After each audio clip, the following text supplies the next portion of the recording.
Hi there, I'm Susie Cohen, America's Pharmacist, and today we're going to talk about laxatives because a good laxative can turn your day around, but a bad one can leave you on the toilet for hours. Osmotic laxatives draw water into the colon, softening stool and stimulating peristalsis, which affect bowel movements. One of the most popular brands in the United States is Miralax. It's known generically as polyethylene glycol 3350. Laxatives in this category are recommended for people who take pain pills long term, so you'll see this noted in the literature for opiate-induced constipation, and they're only safe for use in adults and only for short-term usage. But what if you took laxative for several months, or what if you as a parent gave laxatives to your small child? This happens all the time. Overusing, misusing, or abusing laxatives is way more common than you might think. Long-term laxative use could lead to behavioral or emotional changes including anxiety, agitation, and aggression. Believe it or not, the FDA has even received reports of this.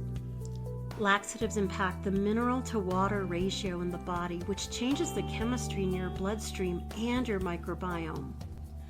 Laxatives are for when your body needs a little push in the right direction, but they notoriously cause these four problems.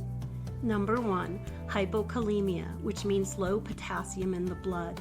At first, you may just feel really weak and tired, but if this progresses, you might experience heart palpitations, muscle spasms, tingling, and numbness. It's actually an emergency that you need to go to the hospital for. Chronic use of laxatives can also lead to hyponatremia, which means low sodium in the blood. You might recognize this as headaches and confusion, muscle cramps. It can also make you quite irritable. Number 3, hypermagnesemia. This means that you have too much magnesium in your bloodstream. This is really surprising to most people that laxatives can cause this, and it leads to neurological impairment, emotional disorders, and abnormally low blood pressure or hypotension. You might also recognize this symptom as flushing of the skin, which is a lot different than flushing of the toilet. Number 4, gut problems. The destruction of healthy gut microflora occurs with chronic or misuse of laxatives, and it comes as a surprise to most people because they think that laxatives are solving their gut problems, when here it's actually a vicious cycle. I've just gone over all the changes in potassium, sodium, and magnesium in the bloodstream. Symptoms from these electrolyte imbalances may cause headaches, depression, anxiety, confusion, dizziness, muscle cramps and spasms, and nausea, just to name a few. Constipation can be a very serious and disabling problem. I really do understand that, but overusing laxatives is a problem, and here's why. It's because laxatives are flushing things out of you, including your gut microflora. And again, as we've just gone over, this can lead to a lot of problems and a vicious cycle of more and more constipation and or diarrhea, or alternating. I'm not sure if your physicians ever mentioned this to you, but poor probiotic status can lead to low levels of GABA in the brain, which can affect your sleep, and also low levels of B12. And when you run out of B12, the myelin sheath on your nerves isn't coated very well, and that could lead to neuropathy. And these two deficiencies in GABA and B12 can lead to emotional problems and even more gut problems than you started with. Let's talk about the 6 tips to help you use laxatives safely. Number 1, don't take laxatives longer than the label states. Number 2, stay hydrated by drinking at least 8 ounces of water with each dose. It's imperative to stay hydrated with osmotic laxatives, not only for the laxative to be effective, but to reduce your risk of leg cramps and gas, and all of that could be associated with the low potassium, the low sodium, and the high magnesium that comes with chronic use of osmotic laxatives. Number 3, be sure to include electrolyte replenishment drinks every day to help restore the minerals that are stripped of your body by the laxative.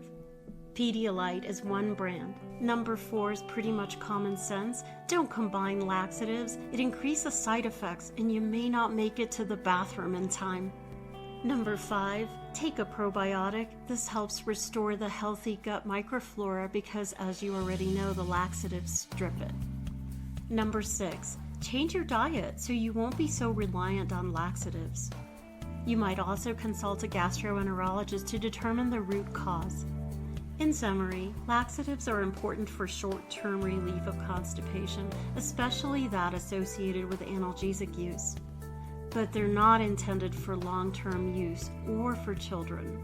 If you've recently had surgery, your physician may have discharged you with some post-op pain pills, and that's okay to use. That's why we have laxatives. They can help you get through this time frame, but don't stay on either analgesics or laxatives long-term unless you are well supervised by your physician.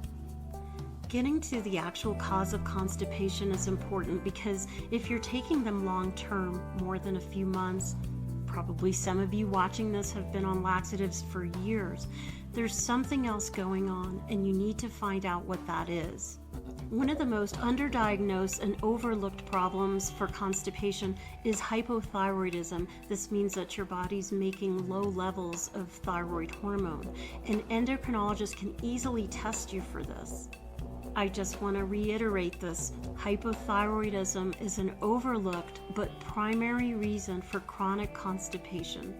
The body needs to move. Another cause of constipation is just sitting around, so don't be a couch potato.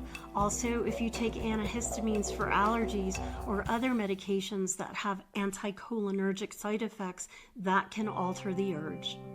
If this topic is of interest to you, you'd probably like to read my more comprehensive article on the topic. It's available at my website in case you'd like to read that. Just check the description below for my links. Hey, thanks for watching. I'm Susie Cohen. I'm a real-life pharmacist, so I know a lot about medications and metabolic pathways. I've been writing medical articles for 30 years. You may have seen me in your local newspaper or some popular morning shows. If you're interested in my advice regarding a specific health topic, I invite you to use the search box at my website, susiecohen.com. I've used my knowledge of pharmaceuticals and herbs to formulate custom dietary supplements and skincare formulas that actually work. Please check the description below for links to my blog and my vitamin shop. Also, hit that subscribe button if you'd like to watch more content like this. Don't forget to ring the notification bell too.